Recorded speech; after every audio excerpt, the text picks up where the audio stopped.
Pagampo alang sa mga kabataan. Amahan,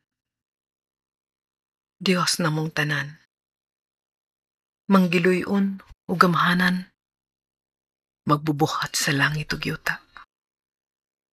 Gipangamuyo ko karon ang mga kabataan. Hinaot, giyahan mo sila sa imong kahayag aron magsubay sila kanunay sa imong dalan. Gihangyo ko Ginoo nga panalipdan mo sila sa tanang dautan, gikan sa disgrasya ug mga sakit sa kalibutan. Hinaot kanunay silang lig-on bisan pa sa mga hagit sa ilang kinabuhi.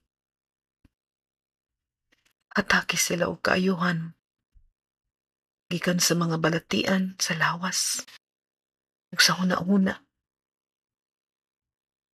gikan sa mga daotang espiritu nga nagasamo kanila. Atake usab og kalingkawasan ng uban nga nahiagom sa pagpangabuso, sa droga, sa mga daotang buhat ug impluwensya. Ikapang ilang mga kasing-kasing aron magpabilin silang ligdong ug matinud-anon sa ilang pagtuo nga naa kanimo. Ginoo guniti sila aron dili sila mahisalaag sa daot nga dalan ug dalan sa kangitngit.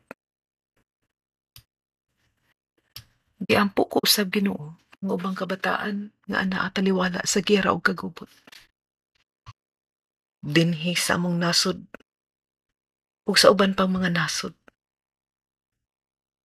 Hinaot mo undang na kini.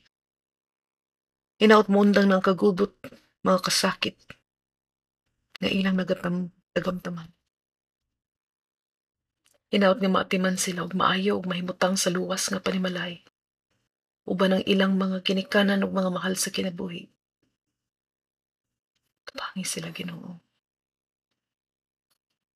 Gihangyo ko Amahan nga unta dawaton mo usab ang mga nangamatay nga kabataan dinha sa imong kingharian. Ug hatagan og kinabuhi nga walay katapusan.